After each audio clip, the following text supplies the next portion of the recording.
Good morning students. हमने पिछले lecture में किया था सेट थ्योरी। हमारी एक क्लास हो चुकी थी। हमने उसमें पढ़ी थी सेट की definition, what is A set. ठीक है, फिर हमने करी थी इसकी नोटेशन। नोटेशन के बाद हमने करी थी representation of set.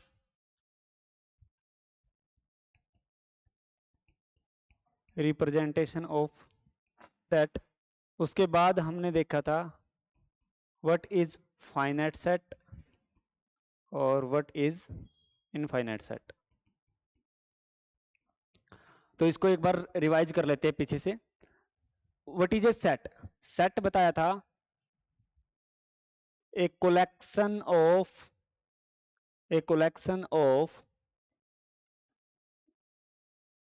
well defined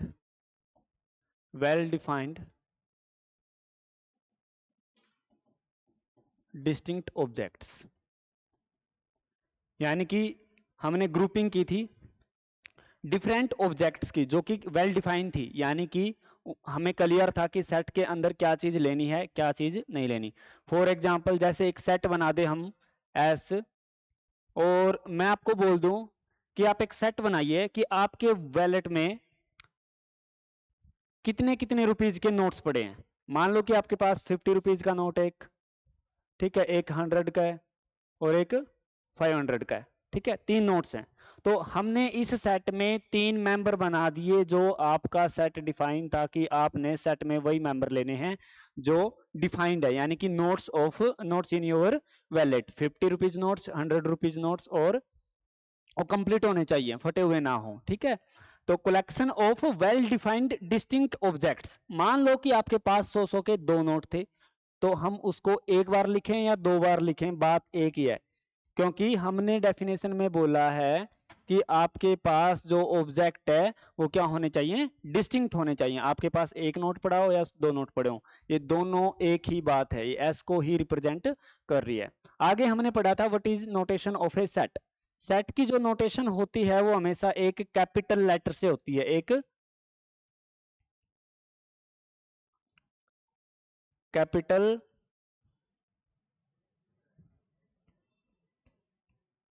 English alphabet से। जैसे ए हो गया, set B, set S, set X, ऐसे रिप्रेजेंट करेंगे हम।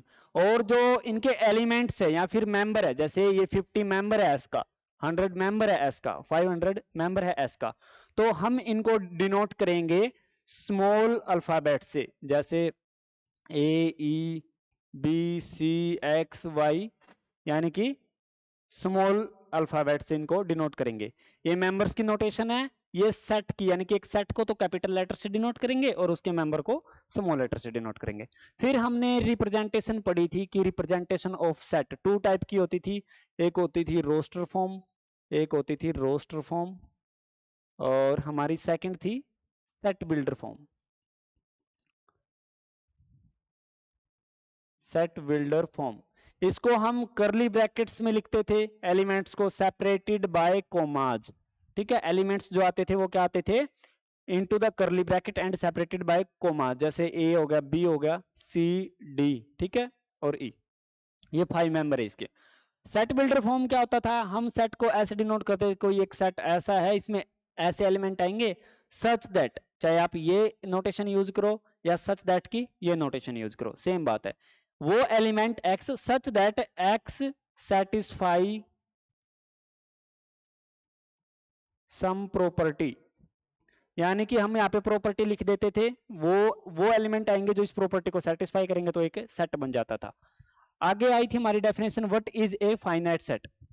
ठीक है, if number of element in set is finite then set is said to be finite.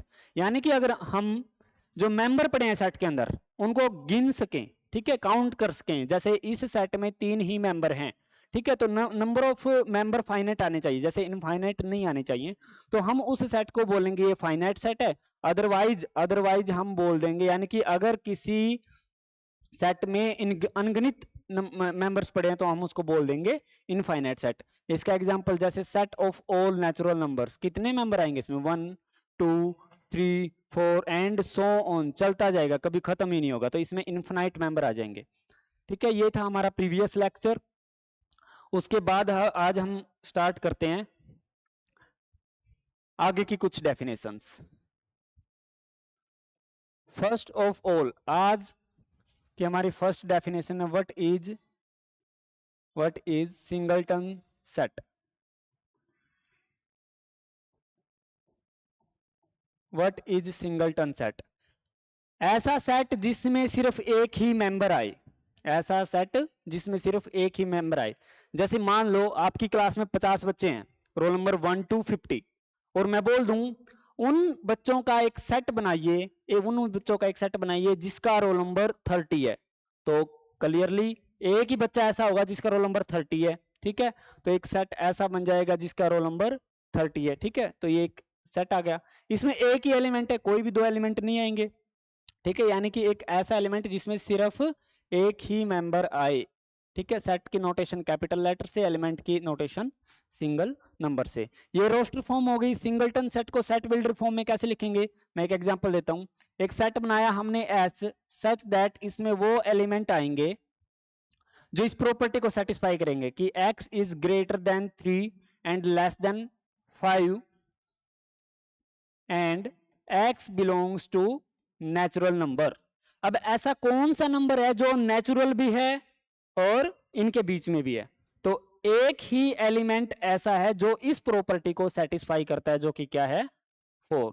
तो एक ही मेंबर आया, तो इस सेट को हम क्या बोलेंगे, सिंगलटन सेट। यानी कि सिंगलटन सेट की डेफिनेशन क्या होगी,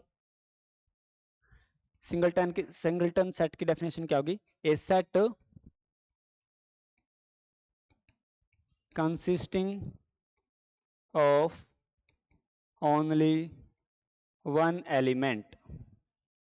जिस सेट के अंदर सिर्फ एक ही मेंबर पड़ा हो उस सेट को हम क्या बोलेंगे, सिंगलटन सेट। ठीक है, आगे चलते हम।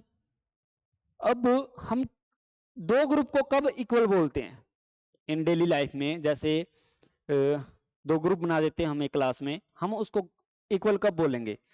On the basis of number of girls and number of boys. एक ग्रुप में है मान लो 3 लड़के, एक ग्रुप बनाया मैंने, ग्रुप को ही मैं सेट बोलूंगा क्योंकि वो वेल डिफाइंड है। एक में है 2 बॉयज B1 एंड B2 और एक गर्ल। एक सेट B बनाया जिसमें है 1 बॉय एंड 2 गर्ल। तो क्या इन दोनों ग्रुप को मैं इक्वल बोलूंगा? बिल्कुल भी नहीं। क्लास, ठीक है, तो क्या मैं ए सेट को बी के इक्वल बोलूंगा? इसमें 2 बॉयज हैं 1 गर्ल, इसमें 2 गर्ल हैं 1 बॉयज, तो मैं इसको इक्वल नहीं बोलूंगा। यानी कि इक्वल कब बोलेंगे? दो सेट को हम जब इक्वल बोलेंगे जब उनमें नंबर ऑफ एलिमेंट भी इक्वल हो और वो एलिमेंट अपने आप में भी इक्वल हो। यानी कि एक ग्रुप है, मान लो यही मान लो B1 B2 ए ग्रुप, यानी इस ग्रुप के इक्वल एक दूसरा ग्रुप तब होगा जब उसमें भी यही बॉयज जाएंगे B1 और B2 एंड वही गर्ल। इसका मतलब ये नहीं है कि और लड़कियां आ जाएगी, जो लड़का इसमें था वही लड़का इस सेट में होना चाहिए, जो दूसरा लड़का इसमें था वही लड़का इसमें, जो लड़की इसमें थी वही लड़की इसमें। तब हम, यानी कि नंबर ऑफ एलिमेंट भी बराबर होने चाहिए और एलिमेंट जो इसमें आ रहे हैं वही इसमें आने चाहिए, तब हम उन दोनों सेट को इक्वल बोलेंगे। ठीक है, तो इक्वल सेट्स की डेफिनेशन क्या हो जाएगी हमारी? इक्वल सेट्स, इक्वल सेट हम मान लेते लेट, या फिर सीधा लिख देते हैं set A and B are equal if. Set A और बी को हम तब इक्वल बोलेंगे जब नंबर ऑफ एलिमेंट पहले वाले में बराबर हो number of element in B. ठीक है, दोनों में नंबर ऑफ एलिमेंट क्या होने चाहिए? बराबर होने चाहिए। और दूसरा, कोई भी एलिमेंट अगर ए के अंदर है तो वो बी के अंदर भी होना चाहिए। यानी कि इफ ए बिलोंग्स टू ए, अगर स्मॉल ए कोई एलिमेंट है जो ए में बिलोंग कर रहा है तो वो सॉरी यहां पे आएगा which implies small a should belong to B. ठीक है, okay, number of element equal है और कोई भी मेंबर जो इसमें है वो इसमें भी है, यानी कि क्या होगा, दोनों set A set is equal to set B. For example एक सेट है हमारे पास 1 2 3 और एक सेट बी है हमारे पास 3 1 2, ठीक है। एक सेट सी है हमारे पास ए बी सी और डी, और एक सेट कैपिटल डी है हमारे पास डी सी बी ए। तो हम क्या कह सकते हैं कि कौन सा सेट किस सेट के इक्वल है। अब देखिए आप, सेट ए में भी 3 एलिमेंट है, 1 2 3, ठीक है। सेट बी में भी 3 एलिमेंट है, और अगर वन इसके अंदर है तो 1 इसके अंदर भी है, ठीक है। ऑर्डर मैटर नहीं करता, ऑर्डर मैटर नहीं करता सेट के अंदर बिल्कुल भी। Collection of distinct elements, this is also a collection of distinct elements, ठीक है। नंबर ऑफ एलिमेंट सेम है, अगर 2 यहां पे है तो 2 यहां पे भी है, 3 यहां पे है तो 3 यहां पे भी है, यानी कि मैं बोल सकता हूं कि A set is equal to B set. Similarly C और डी भी इक्वल हो जाएंगे, क्यों, क्योंकि ए यहां पे है तो ए यहां पे भी है, बी यहां पे है तो बी यहां पे भी है, सी यहां पे है सी यहां पे भी है, डी यहां पे है तो डी यहां पे भी है। तो दोनों सेट को हम तब इक्वल बोलेंगे जब नंबर ऑफ एलिमेंट दोनों सेट्स में बराबर हो और जो एलिमेंट है वो भी एक दोनों सेट्स के अंदर हो, ठीक है। इक्वल सेट्स के बाद आगे हम चलते हैं कार्डिनल नंबर। कोई बड़ी चीज नहीं है cardinal number.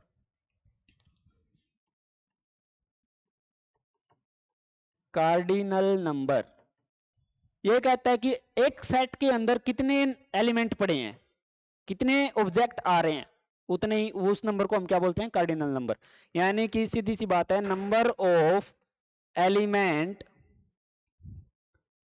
In the set, number of element in the set, ठीक है, उसका क्या हो जाएगा, कार्डिनल नंबर। जैसे मैं एक सेट बनाता हूं, एक सेट है ए ई आई ओ यू, आपको पता है कि इस सेट के अंदर 5 मेंबर है, तो ये 5 क्या हो जाएगा, इस सेट का cardinal number.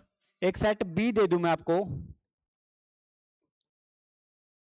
Natural number less than 10, equal to 10 नहीं है, नेचुरल नंबर जो लेस देन 10 है, यानी कि सेट क्या बनेगा 1 2 3 4 अप टू 9।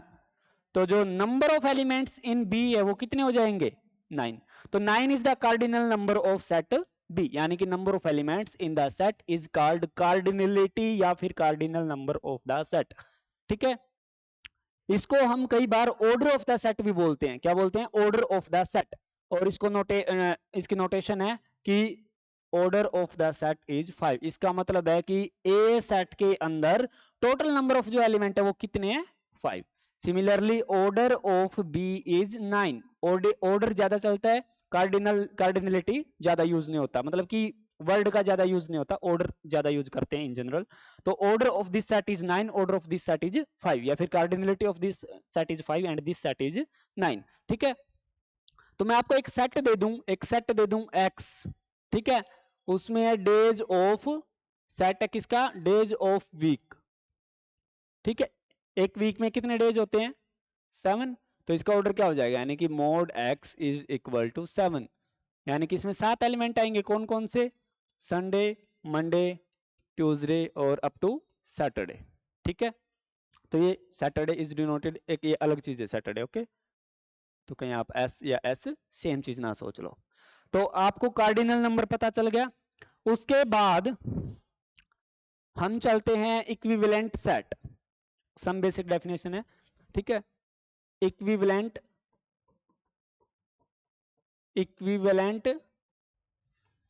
सेट, ठीक है। इक्विवेलेंट सेट क्या होता है, अगर दो सेट, दो कोई अलग अलग सेट है या सेम सेट है, कोई भी दो सेट है, अगर उनमें नंबर ऑफ एलिमेंट सेम है तो हम उनको बोलेंगे इक्विवेलेंट सेट। फॉर एग्जांपल एक सेट ए है जिसमें नंबर पड़े हैं 1 2 3, और एक सेट बी है जिसमें नंबर पड़े हैं ए बी सी। अब देखो इसमें 1 है तो इसमें 1 नहीं है, इसमें 2 है, कोई भी एलिमेंट, यानी कि हमने पीछे कराया था कि नंबर ऑफ एलिमेंट तो इनमें सेम है, बट ये एलिमेंट यहाँ पे नहीं है, यानी कि इसके एलिमेंट यहाँ पे नहीं है और इसके यहाँ पे नहीं है, तब तो वो इक्वल हो जाते हैं, यानी कि ए और बी सेट यहाँ पे बराबर नहीं है, but number of element in 3 a is 3 and number of element b is 3, इन दोनों में नंबर ऑफ एलिमेंट सेम है तो हम इनको बोलेंगे इक्विवेलेंट सेट। और इसकी जो नोटेशन है इक्विवेलेंट सेट की वो क्या हो जाएगी, इक्विवेलेंट सेट क्या हो जाएगा कि A is equivalent to B, ऐसे लिखा जाता है इसको, A is equivalent to B या फिर B is equivalent to A, same बात है। इसका मतलब क्या है कि इनके अंदर इनकी कार्डिनलिटी क्या है, दोनों की बराबर, इज इक्वल टू 3। ठीक है, तो जरूरी नहीं है कार्डिनलिटी सेम हो, यानी कि नंबर ऑफ एलिमेंट सेम हो तो सेट इक्वल हो जाएंगे। It is not necessary, because equal होने के लिए इसके सारे एलिमेंट इस सेट के अंदर आने चाहिए। ठीक है, अब यहां पे 1 है, यहां पे नहीं है, एक भी डिफरेंट होगा तो चीज गलत हो जाएगी। For example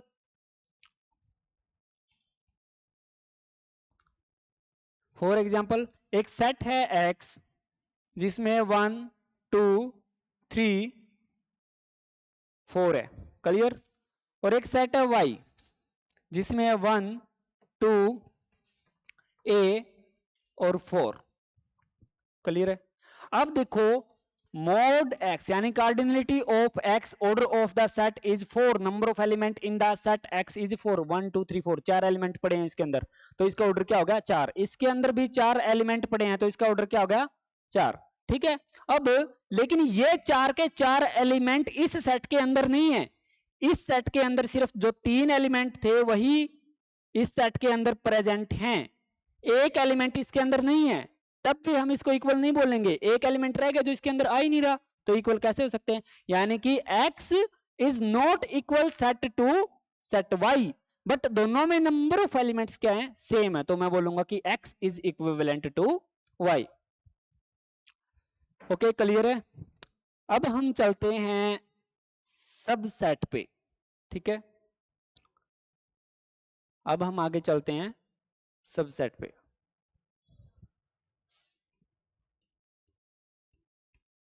subset of A set, आपने डेली लाइफ में देखा होगा जब भी हम कभी ग्रुपिंग करते हैं तो जब एक बड़ा ग्रुप बन जाए तो हम उसको फिर स्मॉल स्मॉल सब ग्रुप्स में बांट देते हैं। यानी कि मान लो एक 50 बच्चों का ग्रुप है और हम उसको डिवाइड कर दें 10-10 के ग्रुप में, ठीक है, तो कितने ग्रुप बनेंगे 5, यानी कि 5-5 के जो छोटे छोटे ग्रुप बना दिए जो इकट्ठा एक बड़ा ग्रुप बना रहे हैं, बड़ी कलेक्शन बना रहे हैं।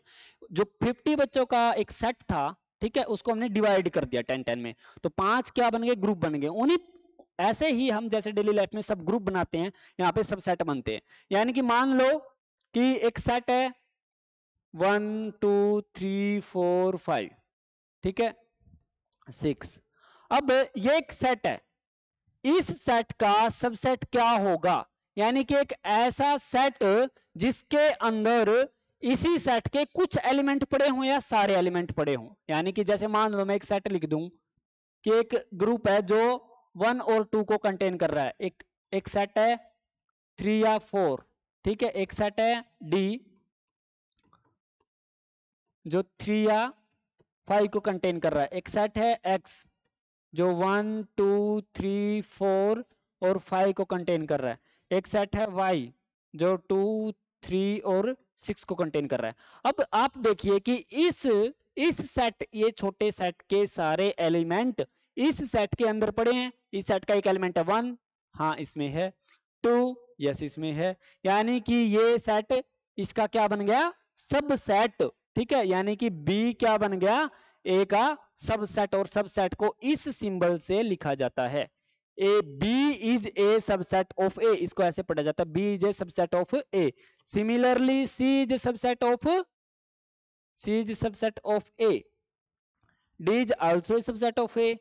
अगर मैं यहां पे 11 कर दूं, ठीक है, X में, तो क्या इसके सारे एलिमेंट इसके अंदर हैं, नहीं है, यानी कि X is not subset of A, X is not subset of A, यानी कि इसके सारे के सारे एलिमेंट इसके अंदर आने चाहिए कैपिटल सेट के, ठीक है, तब हम बोलेंगे कि X इसका सबसेट है, अदरवाइज हम बोल देंगे कि X इसका सबसेट नहीं है।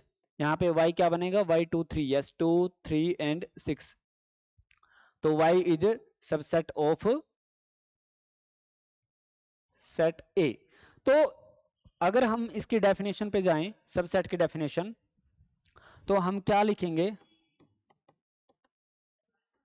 A is subset of B, A is subset of B if X के सारे एलिमेंट अगर A के सारे एलिमेंट अगर B में होंगे तो हम इसको क्या बोल देंगे, A is subset of B। If for all X belongs to A, अगर कोई एलिमेंट, इन जनरल एलिमेंट अगर A में है तो वो B में भी होना चाहिए। If for all X belongs to A implies X belongs to B, तब हम बोल देंगे which implies A is subset of B। और फॉर ऑल का एक सिंबल होता है क्या, ये, इसको ऐसे लिखा जाता है फॉर ऑल को, ठीक है।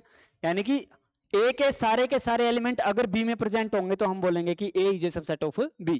अगर एक भी ऐसा एलिमेंट हुआ A का जो B में नहीं है तो हम बोल देंगे is A not a subset of B। Clear है? Okay, last definition for the today, empty set, empty set या फिर नल सेट या फिर